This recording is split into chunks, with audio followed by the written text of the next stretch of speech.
Buenas.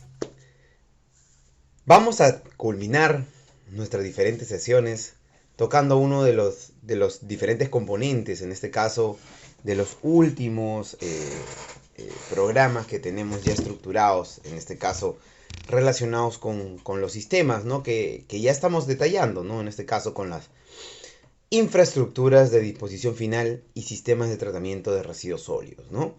Ya hemos podido ver a lo largo de todas nuestras sesiones la información, ¿no? Amplia y relacionada, ¿no? Con todos estos sistemas de gestión integral de residuos sólidos, ¿no? Cómo hemos ido avanzando, ¿no? Con esta temática, cómo hemos evolucionado directamente desde estos nuevos conceptos de economía circular, conceptos sobre la gestión integral de residuos sólidos, cómo se manejan a nivel directamente de estos residuos, por ejemplo, municipales, no municipales, cuáles son nuestros conceptos de minimización, de valorización, cómo este va evolucionando a lo largo de algún tipo de sistema o macrosistema, y cuál es la hoja de ruta que deberíamos de tener a nivel de lo que es la gestión de residuos sólidos, ¿no? En el marco también de la economía circular, en el marco también de la actual pandemia en la cual nos encontramos, ¿no? La cual también viene a ser un reto importante, un reto interesante también que nos permite identificar que estamos todavía con muchos limitantes, ¿no? Con muchos componentes que todavía no nos están dando muchos puntos a favor, ¿no? Y al contrario, no nos están dando puntos de avance, y eso de ahí no es muy bueno para que nos podamos de repente conocer algunos componentes, ¿no? Y este curso ha tenido este objetivo de poder compartir con todos ustedes, colegas, compañeros, participantes, ¿no? Esta información del tema de gestión integral de residuos sólidos, que muchas veces se puede hacer de repente no solamente en 2, 3 clases, ¿no? Haciéndolo, ¿no? Lo más de repente explicativo posible, ¿no? Tratando de agregar muchos temas de repente, y eso también, ¿no? Que probablemente hayan quedado algunos temas en el aire, ¿no? Algunos temas que de repente se pueden ahondar un poco más, ¿no? Estoy seguro que hay muchísimos temas relacionados con el tema de los residuos sólidos, como residuos de la construcción, ¿no? De repente habría que ahondar más sobre los residuos hospitalarios, ¿no? O tal vez quisieran de repente ahondar un poco más sobre lo que son los residuos de agropecuarios, ¿no? Entre otros, ¿no? De repente dependiendo de cuál es su área de trabajo, su punto de desarrollo, ¿no? Hay muchas casuísticas y hay muchos puntos específicos, ¿no? Pero todos se conjugan dentro de un solo componente, ¿no? El cual va a estar enfocado en el marco de los principios de la economía circular. Y ya hemos visto, la economía circular busca darle una valorización al producto, viendo al residuo, es decir, a la basura, bien, bueno, denominada coloquialmente así, como una materia prima, como algo que nos va a servir a mí o a otro tipo de proveedor o empresa para que pueda ejecutar algún tipo de producto, un producto final, entre otros tipos de componentes. Esto de aquí viene a ser un componente interesantísimo, algo necesario. Algo que va a permitir directamente que asegure, sí, una gestión integral de residuos sólidos, recuperando muchas bases o muchos componentes directamente de este sistema. Y eso de aquí también va a permitir que tengamos una gestión integral óptima de los residuos sólidos. Asimismo, las infraestructuras de disposición final nos va a dar algunas luces sobre cuáles vienen a ser estos sistemas también, sistemas de tratamiento, de cómo van a poder ir evolucionando, ¿no? De cómo es directamente al día de hoy nuestra gestión, ¿no? Al día de hoy lo que hacemos y nuestra tecnología y nuestro chip, se puede decir, es, tengo la basura, simplemente la entierro. No hago más que eso, no hago más que eso, simplemente la basura, la utilizo, la entierro y ahí acabo mi problema, como se dice, ¿no? Ya esta es nuestra tecnología a nivel país, ¿no? Lastimosamente, el tema del relleno sanitario es lo más difundido que tenemos, ¿no? La tecnología de enterramiento de residuos es lo que se puede decir a nivel de disposición final, es lo que estamos promoviendo, es lo que hay muchos más proyectos, ¿no? Directamente. Obviamente es un método sanitario, ambientalmente adecuado, ¿no? Porque se maneja bien, en algún momento eso se va a biodegradar, ¿no? Y obviamente no trae enfermedades porque se está haciendo de una manera adecuada, ¿no? Sin embargo, ¿por qué dejar que esto de aquí de la basura se desaproveche tanto? cuando tiene, como habíamos hablado en sesiones pasadas, procesos como el coprocesamiento, ¿no? Es decir, el potencial calorífico que poseen los residuos sólidos, porque poseen un gran potencial, poseen un potencial de recuperación, ¿no? Poseen un potencial también de adecuación a niveles de sistemas de componentes, ¿no? De industrialización. Tenemos muchos casos como países como Europa, Europa del Norte, estamos hablando de Noruega, Suecia, ¿no? Finlandia, ¿no? Que ellos hacen un proceso, y también países justamente de Asia, ¿no? Indonesia, Taiwán, entre otros, que hacen o han hecho un proceso de industrialización de los residuos sólidos, es decir, generan energía en base a la quema de los residuos sólidos. También hacen directamente y hacen el tema del biogás, y eso es algo interesantísimo. La verdad que es muy interesante lo que vienen desempeñando a nivel de lo que son sus sistemas, componentes de gestión, entre otros temas, ¿no? También que están dentro de sus componentes específicos. Todo este universo se conjuga desde una característica y permiten directamente que haya una gestión integrada total de los residuos sólidos. Esto de aquí permite, como habíamos desarrollado anteriormente, de que las infraestructuras se puedan manejar de la mejor manera y también podamos optimizarlas, ¿no? De algún tipo de sistema, ¿no? Esto es lo que debería como país de repente de ver como modelo, ¿no? La industrialización es algo que se debería buscar, ¿no? En nuestro país tenemos, como les dije, la tecnología principal, que es la del enterramiento, que viene a ser la del uso de los rellenos sanitarios, ni hablar de los botaderos, que todavía tenemos botaderos, botaderos así simples, ni siquiera son botaderos controlados, o sea, todavía están, se puede decir, en proceso de formalización encima, ¿no? Hay muchísimos que están en esos procesos, puntos críticos, puntos donde se está disponiendo la basura, directamente sistemas de incineración, ¿no? En este caso, que podrían llegar a sistemas de repente, ¿no? De recuperación energética, ¿no? Sin embargo, simplemente lo incineran y no hacen ningún proceso de recuperación energética. Es decir, no lo ven, no tienen este enfoque. Hay un relleno sanitario que el biogás que produce, sí lo vienen directamente produciendo, ¿no? Sí lo vienen distribuyendo para este sistema, ¿no? Y eso de aquí sí viene a ser algo interesante, ¿no? Algo productivo, ¿no? Y algo que podría servir bastante para a nuestro país si es que decidiéramos tener más proyectos de inversión relacionados con la industrialización de los residuos sólidos. Pero bueno, no solo estos son los sistemas de tratamiento de residuos sólidos, también tenemos otros sistemas que inactivan, por ejemplo, la peligrosidad de los residuos sólidos, como por ejemplo el sistema de autoclaves, ¿no? El autoclavado, como le dicen, ¿no? Que a nivel hospitalario, por ejemplo, elimina en un 99% a más directamente los contaminantes y patógenos que pueden haber de los residuos biocontaminados, entre otros tipos de residuos. Esto de aquí sí viene a ser algo interesante y obviamente puede significar un componente que nos va a dar un alcance sobre las características de los sistemas de tratamiento que podemos ir desarrollando, ¿no? Y los centros hospitalarios tienen este sistema, además también de tener sistemas también de incineración, ¿no?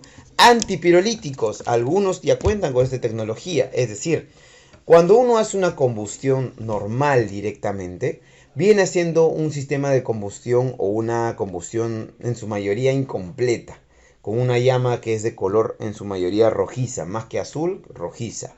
Es decir, esto evidencia de que la combustión es incompleta, es decir, consume mucho más oxígeno de lo que debería y obviamente genera monóxido de carbono, dióxido de carbono, entre otros gases de efecto invernadero, también mayor concentración.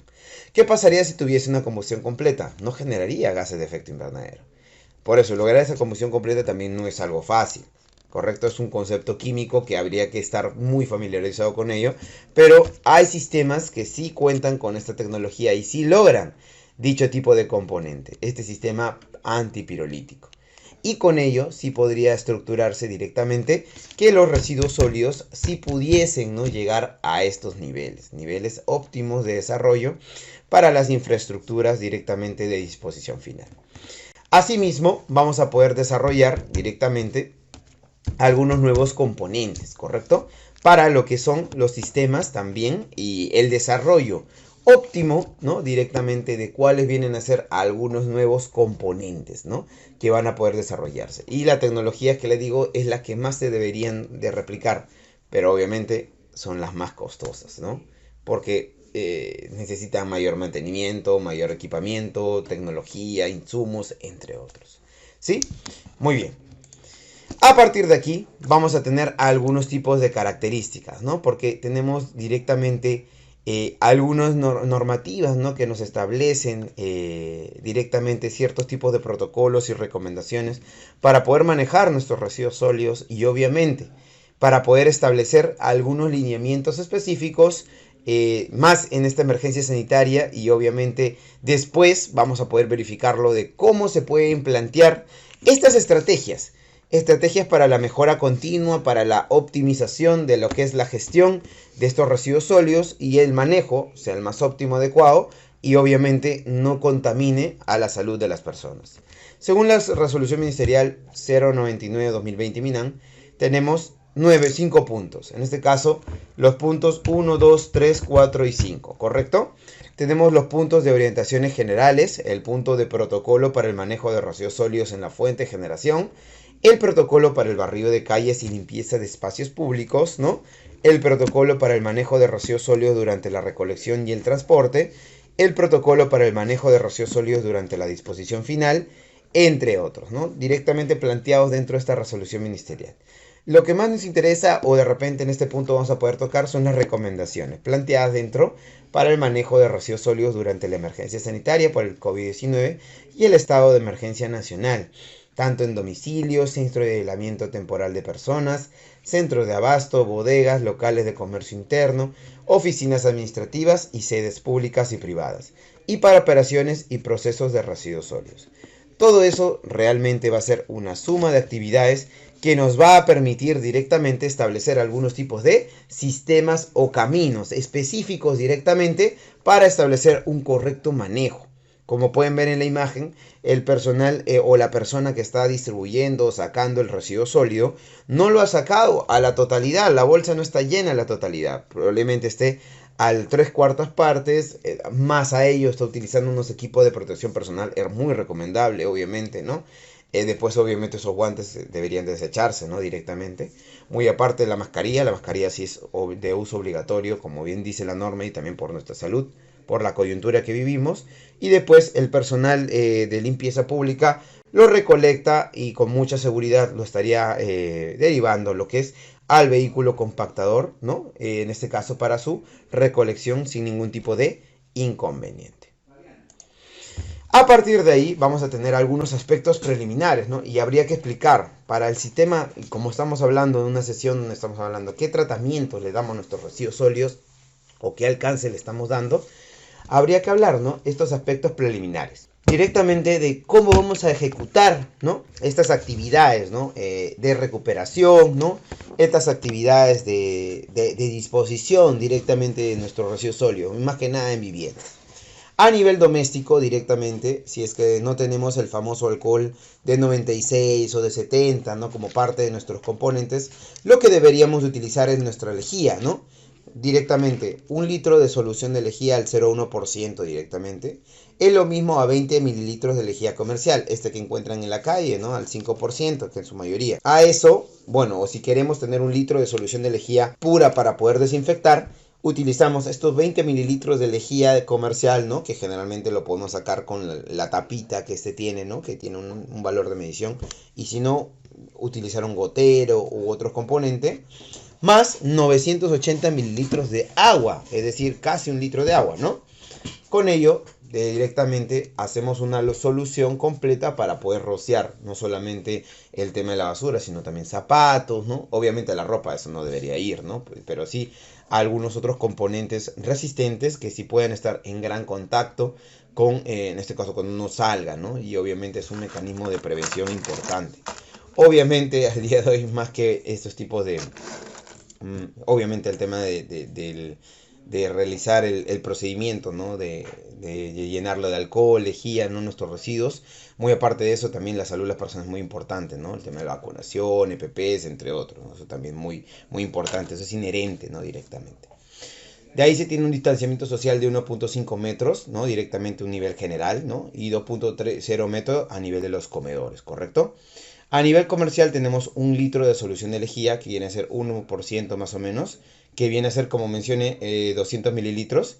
Y en este caso, 800 mililitros, como pueden ver, se ve para lo que son también, ¿no? Directamente mayores de 65 años, IMC mayor a 40 o más obesidad, aquellos que tienen valores severos, asma, afectaciones cardíacas, diabetes, renales crónicas sometidas a diálisis, enfermedades hepáticas, ¿no? Cáncer, VIH, ¿no? El uso de mascarillas N95 o KN95 mixta, adicionar un descartable siempre es lo más recomendable también, ¿no? A nivel de EPPs. El alcohol etílico, que viene a ser también el etanol, 62% al 71%, viene a ser de los componentes más básicos y los que más se van a poder necesitar. ¿Correcto? A partir de ahí tenemos algún tipo de sistemas, ¿no? Directamente, donde tenemos las orientaciones que se le da a la ciudadanía, ¿no? De manera directa para el adecuado manejo de los residuos sólidos. ¿Durante qué? La inmovilización social obligatoria, lo que hemos justamente verificado, ¿no? A nivel de la fuente de generación. Y obviamente lo que está en la imagen de la parte izquierda es lo que la ciudadanía no debería de hacer, ¿no? Pero muchas veces lo ha hecho, lastimosamente. Muchas veces se ha realizado de dicha manera, ¿no? Las personas sacan cartones, mueblería, entre otros componentes que, como ven, no son recolectados, no forman parte de los residuos sólidos domiciliarios, ¿no? Como sabemos, los residuos sólidos domiciliarios, porque ya los hemos nombrado, son restos de alimento, plásticos, cartones, papeles, ¿no? De repente algunos componentes, ¿no? Otros componentes, pero en menores cantidades, ¿no? Como vemos, esto de acá no son residuos orgánicos y obviamente esto no se lo va a llevar un vehículo municipal. ¿Qué hacemos? Y entonces, ingeniero, entonces, ¿qué hacemos con esto, no? A mí ya no me sirve, yo ya no cuento con espacio para poder guardarlo, entre otros, ¿no? Obviamente, si ya no tengo espacio, si ya no cuento con algún componente, lo más recomendable en este caso es simplemente disponerlo. Hay que disponerlo, hay que llevarlo directamente o guardarlo, almacenarlo y contratar. De repente hay campañas, ¿no? Con la municipalidad de techo limpio, como se dice, y ellos se encargan de estas campañas de llevárselo, ¿no? Estar averiguando con la municipalidad, de repente escribir, hacer un escrito para que se lo puedan llevar y obviamente para asegurar una disposición final segura, ¿no? No simplemente dejarlo en la calle, ¿no? Porque ya me hartó, porque ya me cansé, ¿no? Porque no tengo espacio, porque tengo nueva cama, dejo en la calle que tenía, ¿no? Alguien se lo va a llevar. Ese no es el sentir, ese no es lo más adecuado. Obviamente, si tú puedes concertar con alguien que se lo puede llevar, que lo necesite, dáselo, ¿no? Pero directamente habría que asegurar cuál es ese camino directamente de los residuos sólidos. Hay que reducir al mínimo directamente, ¿no? Desechar solo los residuos sólidos generados durante el aislamiento social, evitando deshacerse de objetos inservibles y bienes voluminosos, como aparatos eléctricos en desuso, madera, colchones, muebles viejos, llantas, entre otros, ¿no? El tema de la reducción es muy importante, el poder de eliminar lo menor posible. Evitar desechar residuos de la construcción en las calles, avenidas o ladero de ríos, también debe estar ahí, ¿no? Realizar sus compras con los implementos de protección de salud, como mascarillas y guantes, ¿no? Y disponerlos adecuadamente en su casa. También no en la vía pública directamente y además sacar sus residuos en bolsas cerradas con doble nudo en el horario que te indique la municipalidad. A eso no se olviden agregarle el sistema de rociado del alcohol, ¿no? Que es muy importante, o la lejía diluida, ¿no? Que cualquiera de los dos tiene el mismo valor de significancia. Y todo ello va a permitir, como les digo, de que estos componentes no se pueden deshacerse. Y más en esta temporada, ¿no? Porque ahorita hay muchos servicios que no se están dando y no se han estado brindando. Recién se está regularizando algunos componentes, algunos sistemas, campañas, entre otros. La idea es que esto se pueda regularizar aún más, que sea como antes, ¿no? O sea, mejor. Por lo tanto, incitar a los gobiernos locales a que lo hagan es muy importante, ¿no? Pero evitar que esto esté en nuestras calles, ¿no? Parte de eso es la solución, estamos nosotros. Orientaciones para manejar los residuos sólidos en casa si algún familiar, por ejemplo, presenta COVID, por ejemplo, ¿no? Principalmente debemos de amarrar la bolsa con un doble nudo, ¿no? Rociar la bolsa con una solución de hipoclorito de sodio al 1% de lejía. Eso también es parte importante de lo que debemos de realizar, ¿no? Directamente, la bolsa se deberá de colocar en un tacho rígido con tapa que contenga otra bolsa. Es decir, no lo voy a dejar la bolsita amarradita o como siempre a veces hacía antes, ¿no? Una bolsita lo acumulo en una esquinita de mi cocina de repente. Y ahí ponía toda mi basura. Eso no es adecuado y eso es muy peligroso, al contrario, y más en esta temporada, ¿no? De repente que nos traen, ¿no? De repente algunos alcances peligrosos, ¿no? Por lo tanto, deberíamos de tener tener o adquirir, ¿no? Algún tacho de repente rígido, ¿no? Ya sea de plástico, de metal. La norma no nos especifica nada de eso, pero sí en uno rígido donde podamos poner justamente esta bolsa, ¿no? Y evitemos algún tipo de contaminación directamente, ¿no? Por eso justamente, y más si ahí tenemos un familiar que esté enfermo directamente, deberíamos de tener una bolsa distintiva con este paciente, ¿no? Para evitar una contaminación cruzada. La bolsa no deberá de ser abierta bajo ningún motivo, ¿no? En este caso, ¿no? Además, después de manipular las bolsas o tachos, deberemos, obviamente, lavarnos con agua y con jabón por 20 segundos. Nuestras manos, de repente la cara, entre otros componentes que han podido estar en contacto, ¿no? Con este familiar, con esta persona enferma, ¿no? Después tenemos algunos tachos lavados y desinfectados con una solución de hipoclorito de sodio. Es decir, no es que con la bolsa entera o siempre que llevo la bolsa, al contrario. Si es que tengo la posibilidad de hacerlo semanalmente, ¿no? Obviamente, diario sería ideal, ¿no? Pero si es que no, por lo menos una rociada, ¿no? Y después continuar poniendo otras bolsas, ¿no? Para evitar de repente una contaminación mucho más amplia, ¿no? Y a partir de ahí, semanalmente, si hacerle una limpieza, ¿no? Que es muy diferente simplemente una rociada, muy diferente a ello, ¿no? Y no entregar este tipo de residuos a los recicladores, obviamente, ¿no? Si es que tiene residuos compartidos o diferenciados, ¿no? Evitar de que los recicladores, porque ellos vienen trabajando, igual siguen trabajando, más los informales que los formales, ¿no? Sin equipo de protección personal, ellos están buscando, ¿no? El día a día, como se dice, ¿no? Y ponen en riesgo su salud. Así que tratemos de no entregárselo o de no dejarlo a disposición o vista libre de ellos para que evitemos algún tipo de enfermedad para ellos, que también pueden tener algún tipo de efecto nocivo. A partir de ahí, directamente, vamos a tener que en los centros de aislamiento social, directamente, la estimación de la generación será de 1 kilogramo por persona por día y la densidad de residuos sólidos de 300 kilogramos por metro cúbico. Las personas con tachos con necesitarán una tapa de tipo pedal y con bolsas de polietileno. Asimismo, deberán de establecer una ruta y horario de recojo de residuos generados en las diferentes habitaciones y comunicarlo al personal de limpieza y a las personas en cuarentena obligatoria. Las bolsas de los residuos recolectados deben ser marcadas y entregadas en el día y horario establecido. ¿A quién? Al personal encargado de la recolección de los residuos, ya sea la municipalidad o empresa operadora, ¿correcto? Ambos dentro de cada uno de los sistemas. Teniendo en cuenta qué cosa, a la persona dentro del sistema de aislamiento social. Esta persona que se encuentre dentro del aislamiento social deberá de colocar los residuos que se genere en el tacho con bolsa en la habitación y sacarla a la puerta de la misma manera amarrada con doble nudo, ¿no? Siempre tiene que ser amarrado, no tiene que estar en este sistema, ¿no?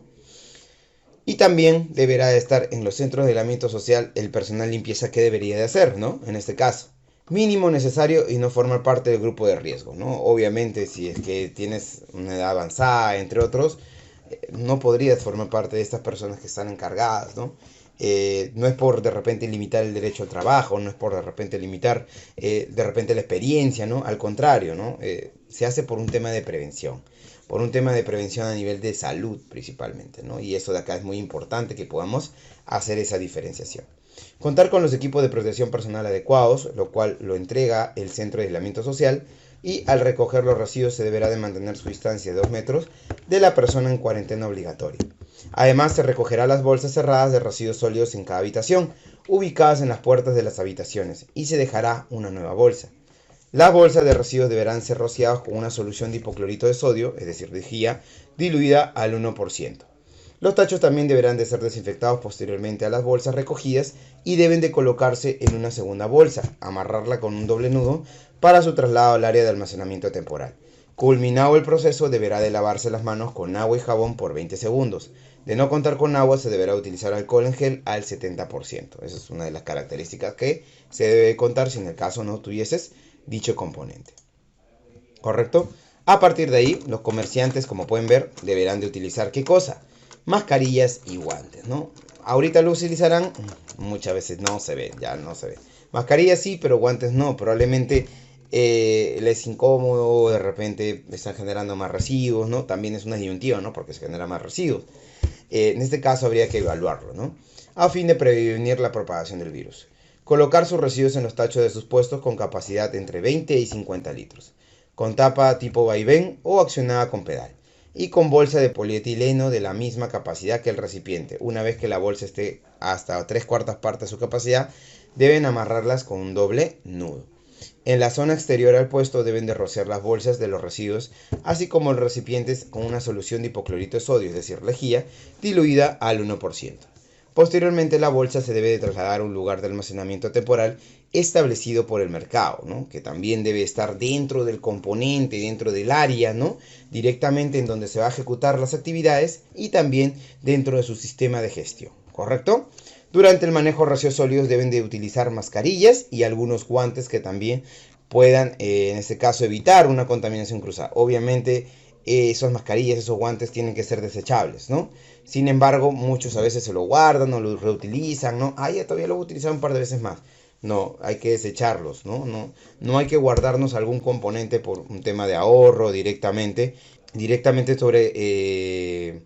en este caso, y directamente va a poder estar dentro de sus sistemas, ¿no? Sobre las características específicas sobre este componente, ¿no? Y obviamente, ¿no? Sobre todos los componentes, ¿no? En este caso, nos va a permitir durante el manejo de residuos sólidos deben de utilizar algunos de estos componentes, ¿correcto? A partir de ahí, directamente va a establecerse algunos lineamientos, ¿no? Lineamientos sobre lo que son los centros de abasto, entre otros componentes. A partir de ahí, directamente, vamos a poder establecer algunos lineamientos para lo que es la limpieza y desinfección del mercado, ¿no? En donde se debe de realizar a diario y al final de cada día utilizando una solución de hipoclorito de sodio al 1%, en este caso la lejía, o en una dilución que indique la etiqueta del producto. Obviamente aquí tenemos siempre este lineamiento, se alcanza sobre las características sobre cada uno de ellos, en donde, como se indica aquí, el personal que realice la limpieza debe de contar directamente con los equipos de protección personal, guantes, mascarillas. Una vez concluida la limpieza e infección debe lavarse las manos con agua y jabón de 20 segundos y no contar con agua, se debe utilizar el alcohol en gel. Ahora, muchos ponen en duda porque esto se ha visto en las calles, ¿no? Y que lo utilizan maquinaria, entre otros, si esto debe realizarse por una empresa de saneamiento ambiental.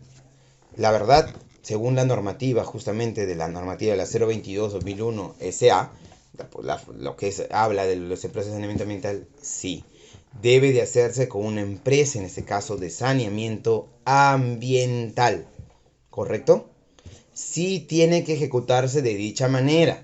Por lo tanto, ojo con esto, por lo tanto, la empresa de saneamiento ambiental tiene los lineamientos y los permisos del caso por el Ministerio de Salud para poder ejecutar dichas actividades: desinfección, desratización, limpieza de ambientes, limpieza de reservorios, limpieza de tanques sépticos, entre otros componentes. Por lo tanto, por ello, esto de aquí que está ejecutando, si lo ejecuta cualquier persona con un sistema de repente palanca, de rocío, no tiene el criterio técnico para hacerlo de una manera adecuada. Al contrario, puede que de repente haya ejecutado de una manera inadecuada, de repente porque no tiene la capacitación, que si un personal que trabaja en una empresa de saneamiento ambiental sí cuenta. Hay una gran diferencia, ¿no? Y por eso justamente es importante que se pueda delimitar dicha información, ¿correcto? En este caso, como se comenta y como se pueden ver, sí es necesario el saneamiento y obviamente la entrega del certificado de limpieza y saneamiento ambiental en función del área desinfectada, ¿no? Eso de ahí es algo que se estaba manejando de una manera muy informal y se sigue manejando de una manera muy informal, por temas de ahorro de precios y por desconocimiento. Pero esto de aquí, al día de hoy y más en esta coyuntura, es muy necesario que se ejecute con estas empresas de saneamiento ambiental, que dicho sea de paso, no son caras. El tema aquí es que simplemente haya la organización de poder conocer la normativa y quién lo tiene que ejecutar. Como no hay mucha fiscalización, se olvida mucho de ello y lastimosamente no hay un control, una correcta gestión sobre este tema. Así que hasta ahí queda todo lo que son sus componentes y sus características directamente, ¿correcto? Muy bien. Y a partir de aquí vamos a poder conocer, en este caso, que son responsabilidades, como indiqué, de una empresa de saneamiento ambiental. ¿Qué orientaciones para los gobiernos locales durante justamente la inmovilización social debemos de tener? Por ejemplo, la municipalidad, ¿qué debería de hacer? Punto número 1. Garantizar la prestación continua, regular y permanente del servicio de limpieza pública, garantizándonos, obviamente, y considerando que todas las medidas necesarias eviten y reduzcan el surgimiento de una cadena de transmisión y dispersión del virus SARS-CoV número 2. Ahora con todas las variantes que tenemos, ¿no? Delta, Gamma, Omicron, etc, etc. Enviar aislamiento domiciliario a todo personal que se encuentre dentro del grupo de mayor riesgo, ¿no? Frente a la COVID-19, dado el nivel de exposición que representan o presentan durante el servicio de limpieza pública. Requerir con antelación al de los implementos, insumos y materiales para el desarrollo de las actividades de limpieza pública y ser almacenado en cantidad suficiente para evitar alguna interrupción del servicio. Realizar las gestiones necesarias para habilitar los pases personales laborales para todo el personal y brindar las disposiciones necesarias para facilitar su desplazamiento. Tengo que justamente, ¿no? Porque el personal municipal de limpieza, de áreas verdes, ese personal que muchas veces es muy operativo, ¿no? Se requiere a veces que se dé estos alcances, sus permisos especiales, ¿no? Y a veces por la inmovilización, ¿no? Te piden muchos documentos. Los gobiernos locales tienen que asegurar, ¿no? La entrega de los mismos, ¿no? ¿Para qué? Para que se pueda, en este caso, facilitar, ¿no? Y obviamente brindar, asegurar los servicios, ¿no? Que estos se puedan desarrollar de la mejor manera, ¿no? Y que su desplazamiento se pueda brindar de la forma más óptima posible, ¿no? Además, se tiene que brindar un espacio para el personal que se limpie y desinfecte antes y después de cada jornada laboral, ¿correcto? Esto de aquí va a ser necesario, ¿no? Dentro de cada una de las características que se van a poder tener y obviamente, ¿no? Esto, asegurar la salud de las personas, ya viene a ser una responsabilidad de cada empleador, independientemente sea del Estado o no. Que orientaciones también directamente para el personal de limpieza pública durante la inmovilización social, ¿no?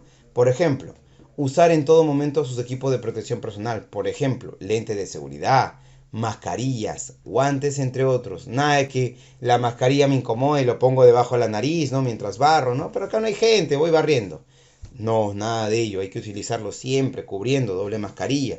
Ese procedimiento es muy importante y directamente es lo que debemos de priorizar siempre, ¿correcto? A partir de ahí vamos a poder plantear directamente sobre las características y los sistemas específicos. Asimismo, vamos a evitar el contacto físico, obviamente el saludo, el contacto con las manos, lo que son los ojos, la nariz, la boca, ¿no? Durante la prestación de algún tipo de servicio, actividad, ¿no? En este caso, ¿no? Que nos puede directamente brindar algún tipo de evidencia, algún tipo de contaminación que podamos darnos. No abrir por ningún motivo las bolsas de basura, así como evitar que estén en contacto directo con los residuos. Si antes a veces algún personal tenía como costumbre de repente sacar una botellita o un cartón, algo para de repente después reciclarlo, eso de aquí está totalmente prohibido, más en la actual coyuntura, ¿no? No utilizar objetos como relojes, joyas, entre otros, porque facilitan la transmisión del virus. Bueno, esta parte, según el anterior protocolo, indicaba esto. Hay un último estudio del INS, del Instituto Nacional de Salud, que ha podido, se puede decir, refutar, ¿no? Refutar que muchos componentes del SARS-CoV-2 o del COVID-19 no se posicionan o no se ubican en los sólidos, en los componentes. Es decir, en tu frutita, tú de repente o estás con COVID o una persona que de repente no tiene COVID o tiene COVID pero tose y de repente está cerca de una fruta o del pollo o de algún componente físico, ¿no? Y directamente tú dices, ah, no, esa superficie ya tiene COVID, está contaminada. Han hecho algunas pruebas y se ha evidenciado que no es así. Que probablemente puede haber expulsado la bacteria, ¿no? El virus, ¿no? Dentro de repente de la saliva, entre otros. Pero después, directamente de haber hecho una limpieza o de repente directamente haber pasado unos días, ¿no? Ese lugar directamente ya no deposita ningún tipo de enfermedad del COVID. ¿Correcto? O sea, no se evidencia o no hay evidencia de que éste se mantenga en una superficie inerte, obviamente, ¿no? En superficies con vida, seres orgánicos como nosotros, sí se desarrolla, ¿no? Por eso justamente, eso ahí todavía está debatible, ¿no? Pero el protocolo indica ello. Después de realizar sus actividades y antes de entrar en contacto con su familia, asearse adecuadamente. Y si realiza funciones de desinfección en mercados, espacios públicos y principales avenidas, debe de contar con equipos de protección personal y al finalizar la jornada, realizar la limpieza de su indumentaria y el lavado de manos. Asimismo, vamos a realizar orientaciones durante la recolección y transporte de residuos sólidos como medida para evitar la propagación del COVID-19. como cuáles vamos a poder trabajar previo a la recolección y transporte de residuos, vienen a ser implementar las prácticas preventivas para la transmisión del COVID-19 a todo el personal. Punto número 1. Después, identificar y evaluar los horarios y frecuencia de recojo de residuos sólidos. ¿A fin de qué? De que la operación de recolección y transporte de residuos sólidos no se dificulte. Es decir, si antes lo realizábamos en la mañana y obviamente era un poco tedioso, pero bueno, estaba dentro del contrato y se realizaba así. Ahora, por el tema del COVID, directamente es más práctico de repente utilizarlo en la noche porque es mucho más rápido, te permite llegar al relleno sanitario, ¿no? Eso de ahí hay que evaluarse, ¿no? Habría que cambiar los horarios de repente, ¿no? En función, por más que el contrato diga algo, en este caso, en la actual coyuntura, la norma te permite cambiar, de repente hacer algún tipo de modificaciones al contrato, ¿no? De manera formal, obviamente, que permita directamente que la operación recolección y transporte se dificulte directamente, ¿no? Y a partir de eso se pueda cambiar dichas características.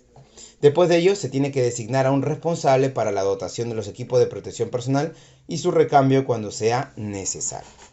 Después, directamente, verificar que se cuenta con una herramienta, escoba de paja, metálico, lampa y mantas, si fuera necesario, u otros que faciliten la operación de recolección. Equipos de protección personal, ¿no? E insumos y limpieza y desinfección de personal por vehículo de recolección, ¿no? El lugar donde se guardan las unidades vehiculares de recolección deben de contar con la herramienta, ¿no? Escobillón, equipamiento, que son camiones cisterna, hidrolavadora o mochilas pulverizadoras, además de los diferentes insumos de limpieza, que son agua, detergente y solución de lejía al 1%. ¿Para qué? Para realizar el lavado y desinfección de las unidades vehiculares. Brindar un espacio con las condiciones mínimas necesarias para que el equipo se limpie y desinfecte antes y después de la jornada laboral. Todos estos directamente van a formar parte de las características y el desarrollo de los sistemas, ¿no? Y componentes que se han podido establecer, ¿no? En cada uno de sus componentes. A partir de ahí, durante la recolección y el transporte de residuos, se tiene que las municipalidades o las empresas operadoras deben de realizar lo siguiente: verificar que los operarios conductores cuenten con las herramientas, equipos de protección personal e insumos de limpieza y desinfección personal, además de comprobar que el vehículo cuente con el lavado y desinfección tanto el exterior, carrocería y llantas, ¿no? Incluyendo la tolva o caja de compactación, como su interior, que es la cabina, y los operarios y conductores deben de evitar tocarse los ojos, la nariz, la boca y el rostro, ¿no? En este caso. Los operarios deben de mover las bolsas de los residuos sólidos hacia el vehículo de recolección, pudiendo utilizar como ayuda una manta, a fin de evitar que los residuos tengan en contacto con el operario.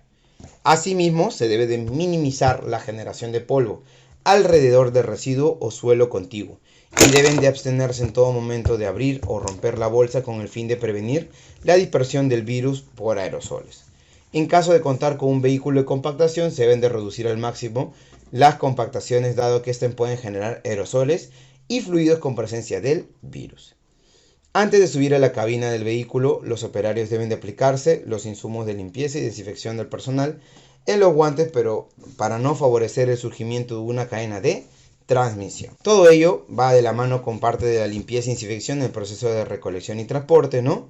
En función a ello, el lavado y desinfección de las herramientas, equipamiento de las unidades vehiculares, incluyendo la tolva o caja de compactación como su interior, cabina, y en esta actividad deben de ser utilizados los productos antes mencionados, como los equipos de protección personal que han podido ser mencionados, ¿no? Además, los apropiados, ¿no? Los que se requieren, ¿no? Justamente para la limpieza del proceso y transporte. La cabina del vehículo debe ser lavada y desinfectada utilizando paños de tela, con especial énfasis en el timón, palanca de cambio, freno de mano, manubrios, manijas de ventanas y puertas y cinturones de seguridad, entre otras superficies con alto contacto de las manos de las personas que justamente lo utilizan, ¿no? Eso de aquí tiene que ser debidamente desinfectado siempre, en todo momento, ¿correcto?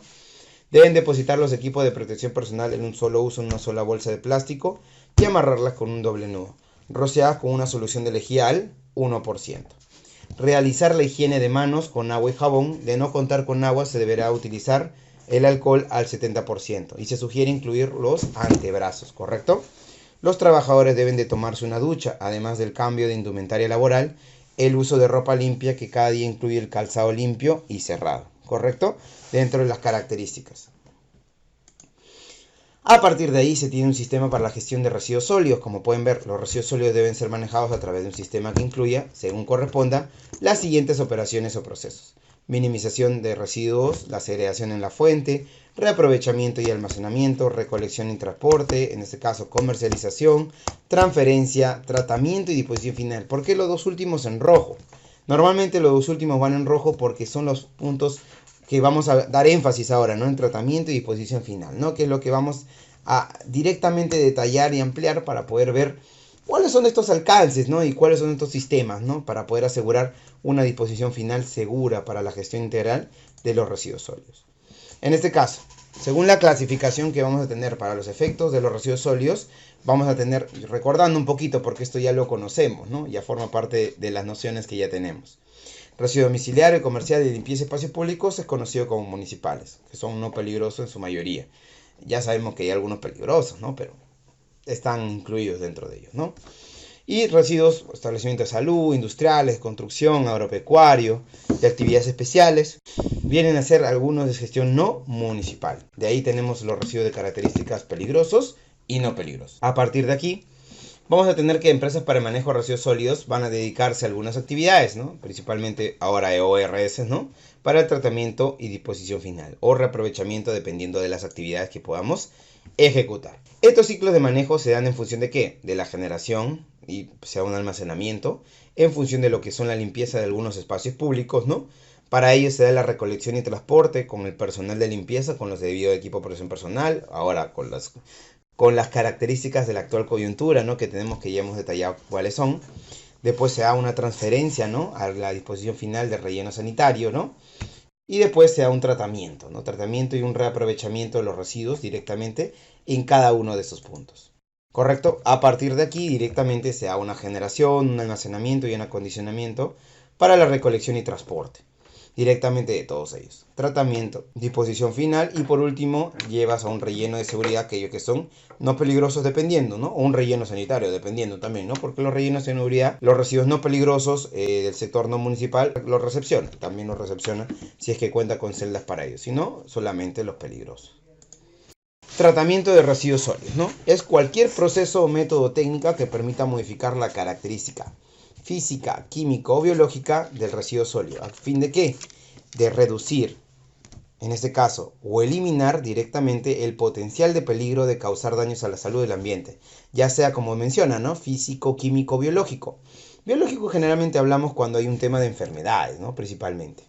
Ahí es donde hablamos de un proceso biológico, ¿no? Más que nada ahí, en función a eso hablamos de algún tipo de sistema específico, ¿no? Donde se dan algunas características o se evidencia algunas características donde se da el deterioro, ¿no? De la calidad de los componentes, entre otros, ¿no?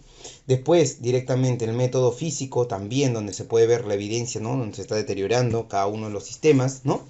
Entre otros componentes, ¿no? Y además, asimismo, se tiene también todos los componentes que pueden ver dentro de las características, ¿no? Aquí tenemos algunos sobre lo que son las características físicas, ¿no? Sobre su composición, si son muy grandes, se minimiza el volumen, ¿no? Se busca minimizar lo más posible, ¿no? ¿Qué consideraciones vamos a tener para la selección de sistema de tratamiento? Hay que tener criterios, ¿no? Algún criterio hay que manejar para ver qué sistema de tratamiento directamente voy a plantear. El tipo de residuo que vamos a tratar, la seguridad ambiental, ¿no? La eficiencia del sistema, la economía disponible, el grado de purificación que se ha deseado, ¿no? Todos esos van a ser los puntos en donde yo voy a poder plantear o ejecutar directamente mis sistemas, ¿no? Mi sistema y mi consideración, ¿no? Para lo que es el tema del tratamiento, ¿no? El tratamiento de residuos, ¿no? Como parte de las características finales y el desarrollo de su componente, ¿no? Esto de aquí me va a dar algunas luces de cuáles son las características, ¿no? Sobre estos sistemas y eficiencias, ¿no? Que voy a poder, en este caso, desarrollar, y el grado de purificación deseado, ¿no? Todos estos van a estar de la mano con sus componentes, ¿sí? Bueno, a partir de aquí voy a poder, ya identificando cuáles pueden ser las características y cómo voy a poder desarrollarlas, vamos a poder especificar cuál es el sistema de tratamiento, ¿no?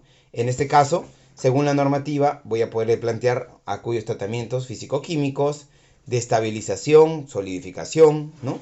Biológicos, procesos térmicos, procesos mecánicos de tratamiento, el cual producirá algunas emisiones atmosféricas, efluentes o residuos sólidos que requerirán, como se menciona, una gestión especial, obviamente en función de las características generadas, ¿no? Por ejemplo, hablemos del tratamiento físico-químico, el cual habla y permite la recuperación de un compuesto para su posterior utilización como materia prima. Es decir, te permite separar los constituyentes peligrosos de la masa total del residuo, es decir, mediante un componente químico, ¿no? Agregas algún aditivo y separas lo peligroso de lo no peligroso. Y obviamente lo peligroso lo desecharías, tendrías un efluente, un residuo, ¿no? Algún componente, y lo no peligroso lo podrías reutilizar en algún tipo de componente o sistema, dependiendo de cuál sea, en este caso, tu componente o sistema específico, ¿no? Después tienes que reducir la peligrosidad del residuo mediante la transformación de sus diferentes constituyentes.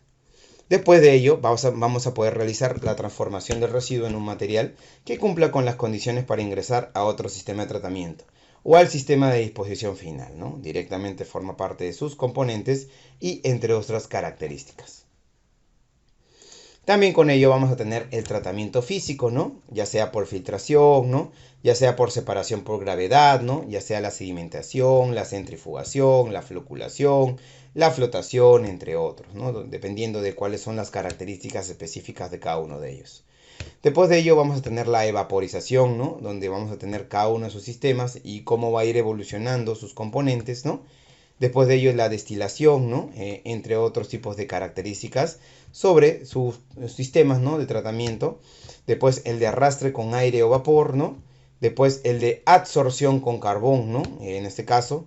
O el intercambio iónico, ¿no? Intercambio de sistemas, ¿no? Iónicos que nos van a permitir establecer cada una de sus características, ¿no? Estos también van a formar parte del lineamiento de tratamiento físico, ¿no? Dependiendo de cuál veamos viable dentro de sus tecnologías. Dentro del tratamiento químico estamos hablando de la neutralización, que es el ajuste del pH utilizando algunos ácidos o el sistema de álcalis.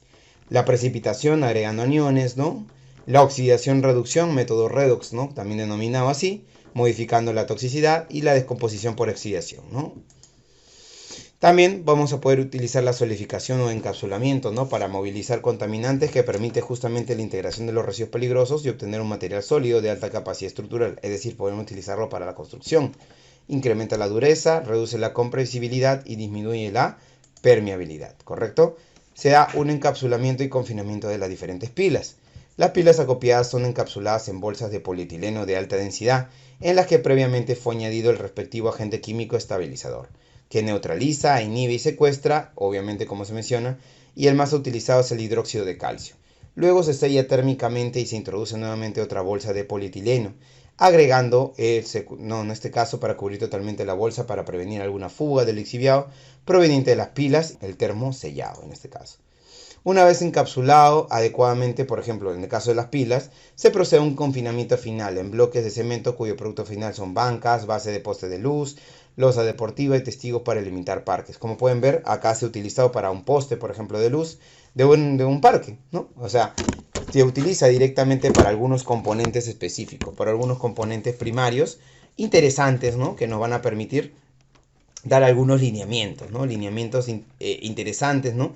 No solamente para reducir su capacidad, para reducir la peligrosidad, sino también porque como no podemos de repente sus componentes trabajarlo porque son muy caros, entre otros, lo utilizamos como otros componentes y lo agregamos en lo que son directamente estos sistemas, ¿no? Y vienen a ser algunos componentes interesantes.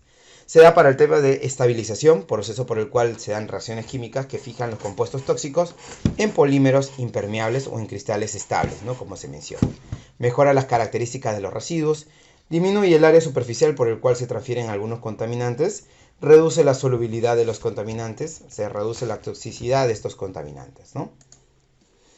Se da algunos tratamientos biológicos, el cual consiste en la descomposición de algunos contaminantes por acción del conjunto de microorganismos. En el caso de residuos tóxicos, estos tratamientos tienen una aplicación limitada, ¿no?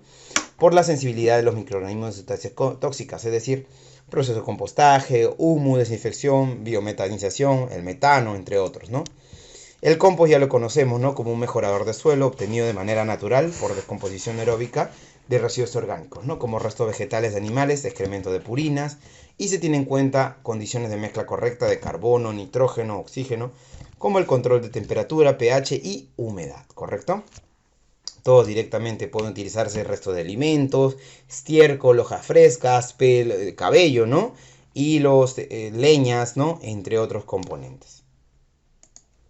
El humus, que es la sustancia compuesta por productos orgánicos, proviene por la descomposición de restos orgánicos, por hongos y bacterias, y se caracteriza por un color negruzco debido a la gran cantidad de carbono. Es decir, es un abono superior al compostaje, o al compost, ¿no? Es superior directamente.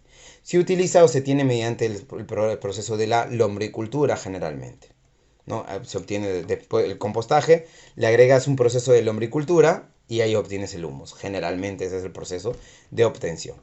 Para el tema de desinfección, se posibilita reducir las características de la patogenicidad de los residuos biocontaminados mediante la aplicación de ¿qué? De ozono, de repente de algún componente o soluciones, ¿no? De lejía, entre otros. La biometanización, que es la digestión anaeróbica de la fracción orgánica de los residuos sólidos en un reactor para la obtención de un biogás o un elevado contenido de metano del 60%. Se da un tratamiento térmico también que se puede hacer mediante un proceso también denominado incineración, que viene a ser más ampliamente empleado, pudiendo realizarse en hornos especialmente diseñados, así como instalaciones industriales, como lo permiten las características técnicas de instalación, como la composición de los residuos.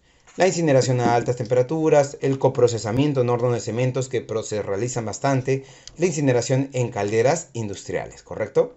Esta incineración se realiza en altas temperaturas, por lo general en mayores a 900 grados centígrados, ¿no? Por degradación térmica principalmente completa. Como pueden ver, ingresa algún componente, ingresa el sistema de generador de horno, se tienen cenizas, se tiene un tipo de gas, un filtro y un purificador, ¿no? Y a partir de ahí ya tienes un sistema de motor, el cual está haciendo una emisión determinada. La incineración viene a ser un proceso de combustión controlada que transforma los residuos en materiales inertes, cenizas y gases que deben ser perfectamente gestionados. Aunque no es un sistema de eliminación total de residuos sólidos, se consigue la reducción considerable de peso y volumen.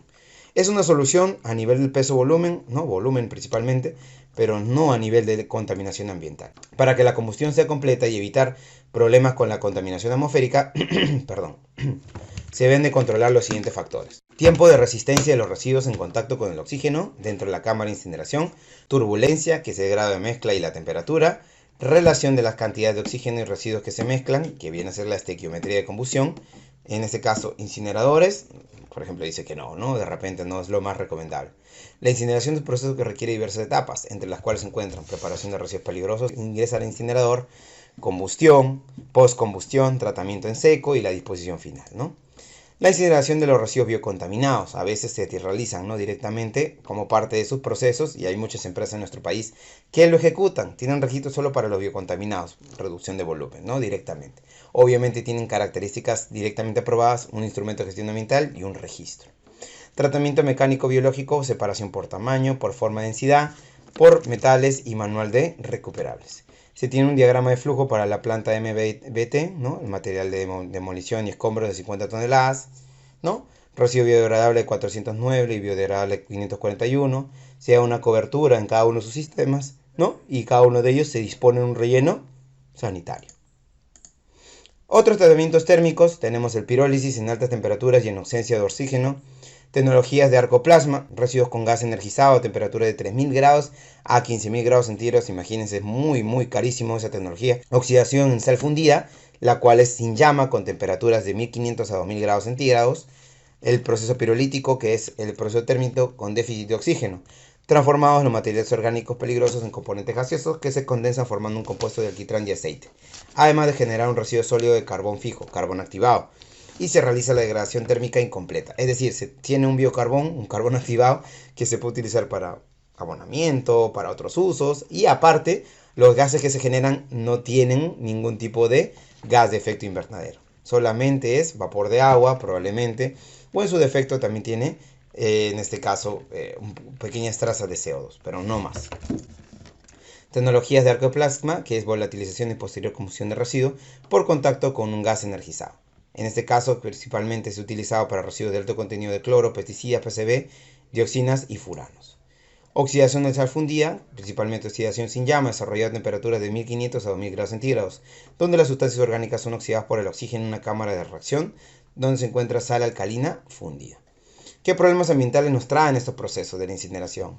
La emisión, obviamente, de gases contaminantes. Se pasa de un problema de nivel de residuos a nivel de suelos, de agua, de efluentes lixiviados, a lo que corresponde contaminación atmosférica, formación de residuos peligrosos, cenizas volantes y escorias, y la generación de aguas residuales en caso de utilizar métodos húmedos de depuración de gases de combustión. Tratamiento de aceites, grasas, líquidos con hidrocarburos y solventes. Primero hay que analizar el pH del compuesto para ver el tratamiento. Estimar la concentración de hidrocarburos en el residuo. Es preferible tener el residuo con medio ácido, ¿no? Porque facilita la neutralización. Agregar cal para neutralizar los residuos ácidos. Cuando se trata de líquidos con hidrocarburos, ¿no? En este caso los residuos semisólidos, se hacen pozas de tierra en la zona y se agrega cal en proporción de 2 partes de tierra por medida de cal por una parte líquida, ¿no? Y se mezcla directamente. Se verifica el pH si ésta está por debajo de 5,5 o por encima de 9,5. Se utiliza un pH que oscile en este caso a 7,5 y 8. A la mezcla se hacen pruebas de inflamabilidad con flama directa y en caso de no arder, la mezcla se traslada al depósito y se deja reposar. Luego la tierra de la zona puede servir como un material, obviamente, ¿no? Como un material de desarrollo. Después se da la preparación del material aglomerante, ¿no? Un tratamiento de envases, recipientes, materiales que contienen o tuvieron productos contaminantes plaguicidas encapsulados, ¿no? Se verifica que los materiales no tengan características de inflamabilidad, explosividad, solventes, productos que bajo calor o fuego puedan causar explosión. Por lo general se cuenta con un notario para estos casos que levanta un acta de lo actuado, ¿no? Directamente. Después, esta es una forma de encapsulamiento de los residuos sólidos, ¿no? Peligrosos. Se pone cemento y simplemente se sella, ¿no? Producto final, harina de residuos orgánicos, ¿no? Directamente es un balanceado, ¿no? Estos de aquí se sellan y directamente se disponen sin ningún tipo de inconveniente. Y a nivel de disposición final, en rellenos sanitarios y no sanitarios. Ya sabemos esto un poquito. Manuales, semimecanizados y mecanizados. El manual no mayor a 20 toneladas día, semimecanizado no mayor a 50 toneladas días y el semimecanizado mayor a 50 toneladas por día. ¿Qué orientaciones se tiene para el manejo de los recursos, no directamente, los rellenos sanitarios? En este caso se tiene que, al final se pueden transportar los residuos a través de, y se tiene que tener EPPs, ¿no? Acto seguido, el personal responsable de la balanza se transforma el pesaje, coordinará al conductor, ¿no? Para que llene los formatos del caso, ¿no? Directamente, y el conductor y operario mantendrán una distancia mínima de 2 metros, ¿correcto? Posteriormente, la unidad vehicular, en este caso, ir a la zona de espera indicada por responsable de operaciones y, en este caso, cuando se tengan las condiciones, ir al área de descarga de residuos. Se debe permitir el ingreso de vehículos de recolección hacia el área de descarga donde los residuos sólidos serán depositados, conformando celdas en algunas consideraciones técnicas de su manual de operaciones. La descarga se realizará el vehículo de recolección y solo en casos excepcionales el personal operativo apoyará en la descarga, ¿no? Pero generalmente solo ingresa el vehículo, ¿correcto? A partir de ahí se ayudará con zapas, mantas, entre otros. Se debe esparcir los residuos sólidos de manera mecanizada, conformando con una superficie lo más posible uniforme posible, ¿no? En caso de la exposición final se haga de manera manual, recordar esparcir los residuos en capas no mayores a 0,6 metros, incluyendo la cobertura. Y se recomienda rociar con solución de hipoclorito de sodio, en este caso lejía de disolución, sobre los residuos, en este caso que se han podido depositar, cubrirlos con material de cobertura, luego compactarlo empleando con un tractor de oruga, de caso se realice de manera mecanizada, o pisones manuales o rodillos compactadores respectivamente, ¿no? Durante las operaciones de confinamiento de los residuos, la cabina equipamiento mecanizados deberá estar sellada a fin de que los aerosoles y fluidos generados no entren en contacto con el conductor, operarios, entre otros, ¿no? No debe de abrirse la ventana o la puerta durante las operaciones en frente de trabajo. Se recomienda que durante la compactación de pisones manuales, rodillos, compactadores, entre otros, se realice esta actividad a favor del viento, en este caso a fin de evitar que los aerosoles y otros fluidos generados entren en contacto con los operarios. Y el plan de cierre de un relleno sanitario directamente. Las emisiones del relleno sanitario siguen produciéndose, ¿no? Hasta 25 años después de su cierre. Por eso es mejor tener un área de protección natural, el uso de terreno, un parque, un área, ¿no? Para evitar algún tipo de contaminante o efecto directamente posterior, ¿no? Por eso se hace un proceso de arborización que debe empezar con ese trabajo una vez terminado el periodo operativo y después del cierre final. Las arborizaciones de relleno sanitario ayudan considerablemente a minimizar los daños ambientales, además que contribuye con estabilizar los taludes y la cantidad de emisiones, ¿correcto? Ese es un ejemplo de plan de arborización directamente en cada una de las áreas. Como pueden ver, todo el área del sistema se va a poder arborizar, ¿no? Y obviamente está enterrado. ¿Qué son los botaderos? Son la acumulación inapropiada de residuos sólidos en vías y espacios públicos, así como urbanas, rurales o baldías que generan riesgos sanitarios o ambientales y carecen de una autorización sanitaria. No cuenta con estudio ambiental, no cuenta con instrumento, plan de cierre, entre otros, ¿no? Pero sí la norma establece que estos botaderos ya deberían de clausurarse porque requieren un plan de remediación. ¿En función de qué? De recuperación o reconversión, ¿no? Y esto obviamente lo lidera OEF. Y también hay requisitos para las escombreras, ¿no? Con distancia mínima de 1 kilómetro por una zona poblada. Obviamente esto de aquí todavía está en pendiente, ¿no? Hay una propuesta de normativa para las escombreras que todavía no está promulgada, está en proyecto, ¿no? Que lastimosamente esté tirando la pelota, pero todavía el RCE sigue siendo un gran problema. Pendiente menor a 25-30 grados, dirección de viento contra la zona poblada, ¿no? A 500 metros de hospitales o cualquier tipo de lugar, ¿no? Mínimo, ¿no? Y autorizado por el Ministerio de Vivienda. El plan operativo de la escombrera, recepción y pesaje, descarga de residuos, ruta de acceso, propósito de vehículos, disposición final, cubrimiento de residuos, ¿correcto? Y este viene a ser los procedimientos. Y una planta de transferencia directamente son unidades instaladas cerca de la generación masiva de residuos sólidos para los camiones recolectores, llenos para que descarguen y regresen a continuar con su ruta de recolección, ¿correcto? En nuestro país tenemos solamente una planta de transferencia y que queda en Villa El Salvador. Dicha instalación debe ser precedida por un estudio de factibilidad que evalúe la ventaja económica y de calidad y puede aportar, como se indica, justamente al sistema de recolección. Y comienza a pensar en la instalación de infraestructura cuando la distancia entre el centro de recolección y el relleno sanitario es más a 25 kilómetros. Tipos de planta de transferencia, en este caso de estación de transbordo, directamente es usual, ¿no? Generalmente es directo así. También tenemos con estación de acopio, con un camión madrina, el cual con un sistema de pistón, que se encarga directamente de llenar estos tipos de camiones, ¿no? Y de esto llevarlo después a un sistema de compactación y después con un vehículo lo lleva a otro tipo de camión, principalmente un madrina que es mucho más grande, ¿no? De mayor tonelaje que una compactadora. Y esto de aquí se lleva a un relleno sanitario, asegurando una correcta disposición ambientalmente segura y adecuada. Pero ya hemos visto que hay otras tecnologías que sí son más recomendadas, más tecnológicas y que sí podrían ayudarnos a una gestión integral de residuos sólidos. Y bueno, hasta aquí nos quedamos, estimados alumnos, compañeros y colegas. Muy agradecido por su atención. El tema nos ha quedado pequeño. Obviamente hemos tratado de sintetizar todas las tecnologías. Procuremos siempre optimizar nuestra gestión integral de residuos sólidos, tener este enfoque de economía circular y no olvidarnos, ¿no?, de que directamente estamos todavía en desarrollo, un gran desarrollo. Esperemos pronto poder reunirnos una vez más y poder estar juntos en mayores sesiones. Muchísimas gracias por su atención. Buen día.